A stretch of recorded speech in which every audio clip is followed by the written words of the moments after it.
Hi everyone, and welcome to our new long form content YouTube channel called Our Garden. We've been really successful with some shorts that we've done for YouTube over the last year and a bit, and we've hit over 1 million views in the last couple of weeks, so we're really excited to start doing this longer form content.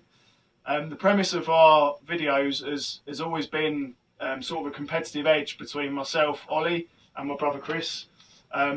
Chris has got a tropical style amazing garden in Dover in Kent, and I prefer like the cottage kind of vibe, so it's two completely different styles of gardening, which we both have respect for each other, but there's also that healthy competition as well.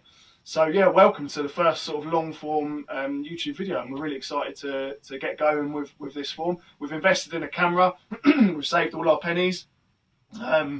Obviously we're not in it for the money at all, we just, although it'd be bloody nice, wouldn't it? We're literally in this for the fun of it, and it's obviously our hobby going into this, so yeah, really excited to start doing it. So like I said, I'm Ollie. I'm Chris. Our experience in gardening comes from way back when, like a lot of people, their grandparents and their parents get them into it. Me and Chris, we were brought up at weekends and stuff by grandparents. On both sides, really, wasn't it? It was on both sides, yeah. Both sides of the family have had their input over the years, and yeah, it's slowly rubbed off, I think, over the years, isn't it? Yeah, there's been like periods in our life where we've both lived in flats, either together or separately, isn't there? And we've not had gardens, so when we have got decent sized gardens that we can play with as adults, it's just become a bit of an obsession. Yeah, sometimes healthy, sometimes unhealthy. Well, looking at your garden, it's not particularly healthy. No, it is healthy, but it's like too healthy, isn't it? Yeah, it's gone crazy, isn't it? Yeah, I mean it's a labour of love, isn't it, on both sides? Yeah, and I think the cottage style and the jungle side of it, they're both as challenging as each other. I don't think there's one easier than the other. They both have their real challenges. Yeah, they do. I mean, I've this year I've had a lot more time in the garden. I mean, it's been a washout the last 2 summers, isn't it? It's not been easy at all, is it? No. Last summer we down in South East Kent where we're based, we had so much rain. It was just relentless for, it feels like 18 months now, doesn't it? And it's barely really stopped. I mean, it's a lovely day today. Yeah, it's a little bit better this year, but we've had some real struggles with the wet weather. My garden's surrounded by, one side is totally, the whole length of it's like 130-foot long garden, but one whole side is all trees, and the roots cause issues with the amount of water they're taking. It creates cracks when it's dry, and then it's almost too wet when it's wet, isn't it? Yeah, really, and the flip side to that, on the opposite side of the garden, it's a south-facing one, isn't it? So you've got what I call the hot side, or the hot border. But again, they're both quite dry borders, aren't they? Yeah. So the challenge is the same. I mean, dry shade is really challenging itself, isn't it? Yeah, you seem to do all right. Yeah, the aces went in, didn't they? And they seem to have taken. One struggling a little bit, but they are starting to take. But yeah, that dry shade has been a real issue for me with regards, because I love colour, being like that cottage style. I love colour, so it pops of colour all the way along. I enjoy, but it's quite just a flamboyant kind of guy, aren't you? Flamboyant, yeah. Some would say. But yeah, that side is now going to be. You know, you give me a Tetrapanax the other day, that's probably going to go on that side. I've got ferns in there now from the garden show we went to. I bought 1 or 2 the other day, so they're going to be in there. The aces are there, which love the shade, not dry shade, but they do love the shade. Yeah. And it's starting to become, and the aces give a little bit of colour through the season. They do, yeah. So obviously spring we get that real fresh leaf colour, and in the autumn a lot of those will go that deep red, won't they, before the leaves drop. It's not the easiest border to bulk up or colour up, is it? No. Although you're going for the woodland style, not so much out of choice, but the way it just wants to grow naturally, you know. Yeah. It's not been the easiest border, but it seems to be working quite well, doesn't it? It's getting there, and it's been the most tricky one, because I can grow annuals on the other side, you know, from seed, and I can grow the wildflower stuff on the other side because it's got the sun, it's got the heat, it's got the the moisture it had done over the last year or so. And it does get some sun, doesn't it? It does in the morning. Yeah, until sort of 10 or 11. Yeah, so it's not impossibly. No, and obviously that's the side with all the roots down as well, which is another struggle in itself. But yours is just looking. I mean, this is the best I've seen your garden. I mean, we've both been in our gardens 4 or 5 years. It's the moisture. I mean, the moisture and the relentless rain has done. It's done it. You know, it's done it good. But we've lacked we've lacked that heat, and everything just seems to be a bit behind. You know, the canners are behind. The collocages that I've left in over winter, they've not even shown themselves. So whether they will or not, I don't know. But this time last year, you know, there were 2 or 3 leaves. I mean, we didn't have a particularly. The bananas. I mean, in fact, it was quite a mild winter, wasn't it? We've just had. It was mild, and everything, because we had quite a mild spring as well, didn't we? And everything was, you know, starting to show quite early on, especially the tetrapanics. Yeah. Then we had a frost. I think 2 or 3 nights of frost, and it knocked everything back to where it probably should have been, having not had the warmer spring. But where we've had warmth. It's not been cold, is it? But we've not had that heat. Other than maybe 2 or 3 days. Yeah, and you're right. We had that real. It just wasn't warming up in spring. Although we had a mild winter, it wasn't warming up in spring, was it? It took a lot. And I remember saying to you, you messaging me saying like every morning, God, we've had like 7 degrees overnight, 5 degrees overnight again. What is going on here? Like it just wasn't warming up. It was so frustrating. And especially with your tropical stuff, you need that heat to kick start it, I suppose, don't you? And that I just realised this isn't my cup. This is my daughter's cup. But there's probably about there's no cups in the cupboard. They're all in the car. They're all in the garden somewhere. Imagine there's 6 or 7 in the jungle somewhere. When you had the family round the other week, didn't you? And you was like, "Can you go and get some cups from your car?" And there's about 17 cups in the foot of the car. Yeah, we all have, to be fair, especially my car's a mess. But yeah, so your gardens, like I said, it's just looking sensational. And Chris doing an open garden at the end of August bank holiday. The August bank holiday, yeah. So to put it in perspective, because you might be watching this whenever, that's sort of how many weeks away now? 5 weeks, 7 weeks? exactly. 7 exactly. So 7 weekends away. So you've still got time, haven't you? But yeah, you ready? Yeah, I just wish we need a bit of heat. Couple of weeks of heat would be nice, just to give everything a bit more of a. I mean, we're looking out the side of the window now, and the bananas are looking really good, but we need a bit of warmth would be nice. Yeah. And the gingers are struggling because it's just not the warmth. Yeah. But yeah, the garden's looking good. I'm happy with where we're at with it. The patio's looking awesome. And we've not had this scorching sun. The bedding plants are kind of holding off as well, because sometimes when you get real baking hot summers, the bedding just goes leggy and it's awful. But it looks really nice. I'm really happy with how it is, and it's not really something I'd venture into, bedding plants and seasonal stuff. Yeah, but as your canopy's grown, you've got more space beneath as well. Front the plants and everything. Obviously now the patio and the Mediterranean bit's done. You need to introduce colour, because especially with an open garden, there's no point inviting people to come around and see a desolate patio area. So it's going to have. Are you happy with how that patio's now looking? Because I know at the start when it was first done, you was a little bit dubious about whether you liked it or not. I've spent hours and hours out there, and it's just staring at it's second nature walking out onto a staring beach. At the colour, see if it's But no, I'm happy. The colour's changed. To be fair, although it's obviously rained last night. Yeah, when it rains, it stays darker, so it takes a day or two of warmth to dry out, and it goes a real light. But that gives it a level of interest as well, because it changes colour. I mean, I mean, I would say it's the same about my decking, because that changes colour. And it's lethal. A little bit cheaper than your section. No, I think it looks great, and obviously with the whitewashed walls now and the terracotta. It's tied the 2 gardens together as well. Like I say, you look up from the patio area, and you can see the jungle, the edge of the jungle, and when you look down from the jungle onto the patio, the little bits you can see through. So you know, because obviously we were talking the other day, and you were saying to my wife Rach as well, like when you look up from the Mediterranean patio now into this kind of jungle, literally a jungle miniature version, is that something you've learned over the years, or have you just had this idea and thought, right, I'm going to go with it. If it works, it works. It does it. Or did you know it was going to look that good from that angle? No, because when we first moved in, the kids were a lot younger, and the garden's on ever such a slight incline. Not so much now because it's been levelled out over the years. I mean, I've been in 5 years, the same as you've been in yours for 5 years. Fifth summer now, yeah. So it had a 5-foot retaining wall which divided the two. So because the kids were small, we had to have a retaining fence or an edging fence in case one of the kids did tumble. And it was a big drop. Yeah. So that fence was up until I think it was early this summer, wasn't it? I took the fencing down, and then it introduced the 2 gardens together, because before it was completely separate. You had a 5-foot retaining wall and then a 3-foot fence panel on top of that. You were looking at 8 foot plus. Yeah. And it literally did shut out the 2 gardens.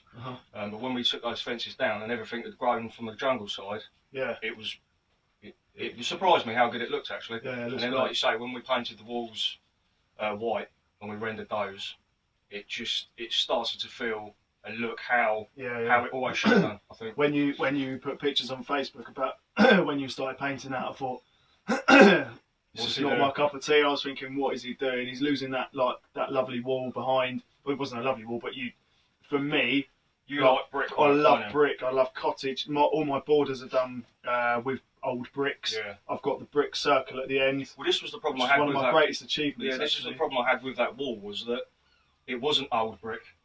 You know, it didn't have that characteristic of country look, or even, I mean, even with the jungle garden, if you use the rusty metals and, you know, real old characterised brick, it does work. Yeah. But that brick was, I think it was probably 15, 20 years old. So it was a new style of brick, just weathered, and it just looked awful. I mean now it's all come together. Obviously, I'll take my hat off. It looks like it makes sense now, doesn't it? It does make sense. It does. And on the hot days, it literally looks like the med down there, doesn't it? Yeah, it really does. Yeah, it's great. Yeah, I'm really happy with it. So you've learned that. With mine, obviously, we're both really our time is so tight, isn't it? In terms of spending, we both work full time, both got families, we both like to see each other and all that sort of stuff. I think, like you say, with the time wise, with the jungle and with the cottage as well, they're quite suited to limited effort, not effort, but limited time that you can give the garden to make it work. I mean, what have you learned with your borders? Haven't been there so dry as well. Yeah, like I said earlier, with especially that side, I'm going to be happy with, because I've got this vision in my head now and I've learned to really enjoy foliage now. Yeah. Something you probably taught me, to be honest, because yours is so green and so full of textures of foliage and form and things like that. You know, we both love Adam Frost, and he's all about form and texture and stuff, isn't he? And he's really into that, and he's one of our idols. And learning to appreciate that, reading books, looking at different for me, 5 years ago, a fern was a fern. Now I know about them a little bit. Neither of us are experts on anything, are we? But we're amateur enthusiasts, really, aren't we? But I know now that there are so many types of fern, and they are just stunning. Yeah. And from season to season, as the fronds unfold and the different kind of textures and forms and colours you can get from a fern are just unbelievable. Even one season, like you say, the fronds early on in spring, and then you get that real hot, bright, vivid green of the first new leaves. Then as the summer goes on, that they kind of brown off a bit, or the leaves tie up. They're insane. And if I can pack that border with different ferns, leave the aces in there for the height, I'm gonna cut back a little bit so there's more of a canopy under the aces, and obviously they were all potted before, so they're going to take on a life of their own now as well, and obviously grow up a bit, and that'll give me space underneath. But really concentrate on the foliage on that side. On the hot border side, I think I've made tracks this year, although I want more time and less rain. I think the one thing you've learned, especially from me being, me talking to you when I've come around to visit your garden, is the importance in like the layering in the cottage garden, and the depth in the border. If you've got different heights of plants and different foliage types, blah blah blah, you need, I would have said, a border of at least 4 foot. Yeah. To be able to make that work properly, and also borrowing next door's hedging as well. Yeah. So I've looked it's a big thing in Japan, actually, a big way in Japanese garden. Because of their backgrounds and the mountains in the background and people's the land's a lot different out there, isn't it? Borrowing borders. I mean, where our house is, it's like an arc, our road, and we're at the bottom of the arc. So as you look, and there's so many trees, isn't there? So you look. I mean, we've got a big oak at the back of ours, but there's huge monkey trees and pine trees, all sorts going up. So if you look from the bottom end of our garden, you look up and you'll see just so many trees. Although it's a residential area, everyone's got big 100-foot plus gardens, so they've all got trees at the back. And because we're at the bottom, it's quite. I mean, when you look out the top window, it's amazing to see how many trees there are. It's a great backdrop, isn't it? And they're old, big trees as well. It's not like a new build estate. They're old houses with trees that have been there forever, so it looks great. Which is where I'm going to build that shack. So similar to what you've got here, I'm going to build one at the back of my garden, underneath that oak, aren't I? So when I get time, I'll have a place to come and just unwind and relax, and have a door like yours looking out onto mine, and really, start to make that other end of the garden, which is really unused at the moment, apart from the kids' swings. It is really. It's a big space, isn't it? It's a massive space. Yeah, it's I think such it a used to be. lovely I mean, place. you've got It's foundations like another there. world up there with those trees there, isn't it? It is, yeah. Again, that's going to bring its own, its own challenges. But I suppose if you build a building there, then you've already got the sub base there, haven't you? I think it used to be a greenhouse. Yeah, or I think maybe it was a greenhouse. a bigger shed. I'm pretty sure it was a greenhouse because the middle bit's empty, so I presume that's what they used. But the window, I'm going to have a window at the back which goes out onto that evergreen. Can't remember what it is, but there's like an evergreen tree out the back. So the big window will literally permanently look out onto greenery, which is always nice. Yeah. So that's a project for me. But yeah, in terms of learning, that border, I like things. I've got my old tea chest there. I've got the rusty old roller on the side. I like your rusty rubbish. I like rubbish. I say rubbish. It's not. It works in your cottage garden, doesn't it? I think so. In the past, I've gone too much on that, so I've had too many pots amongst the border because I like to have like pots in the border as well. I think it just gives that look.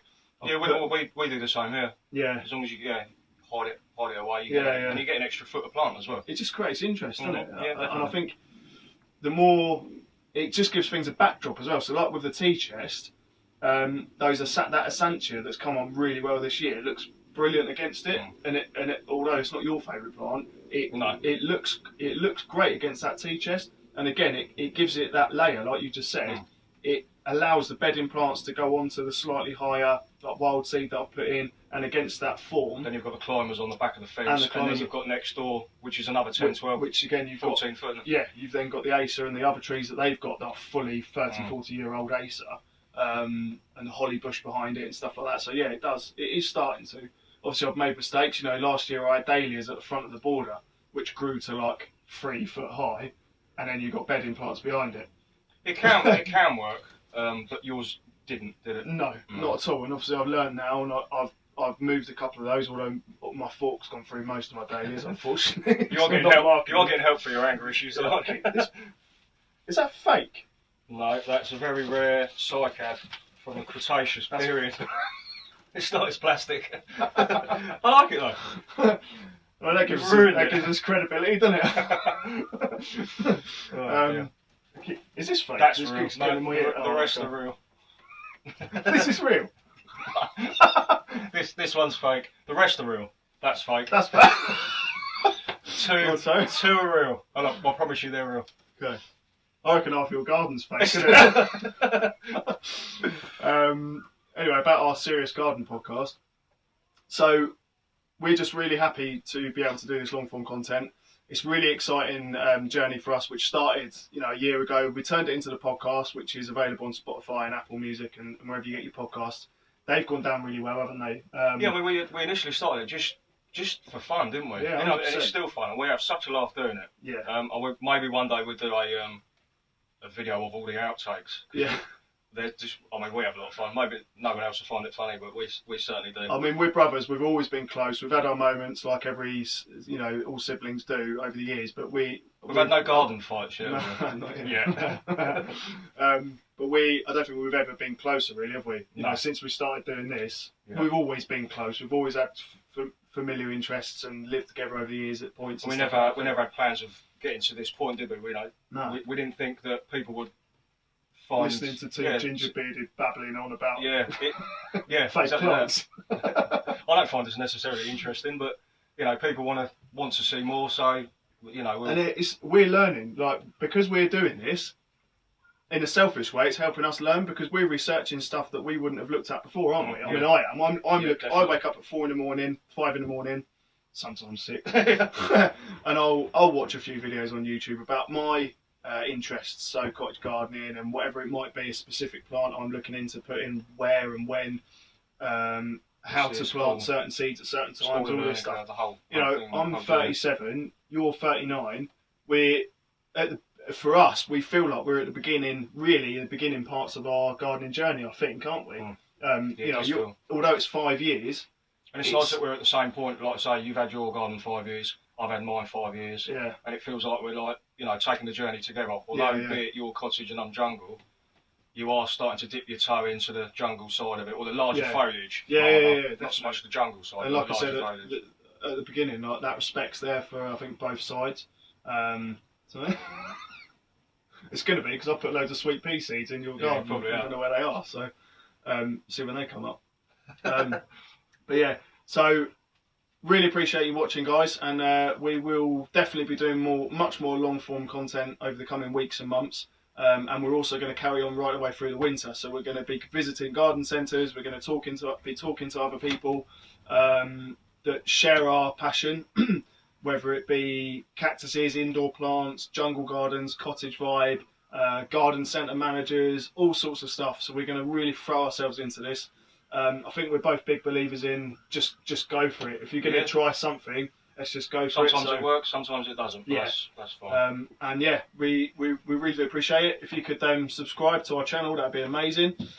We'll carry on the shorts, and we'll definitely get some more longer form content out there for your TVs and stuff very soon. So yeah, from me and Chris, we really appreciate you joining the beginning of our journey, and we will see you all soon in our shorts and our longer form. Thanks, guys. See ya. See you later.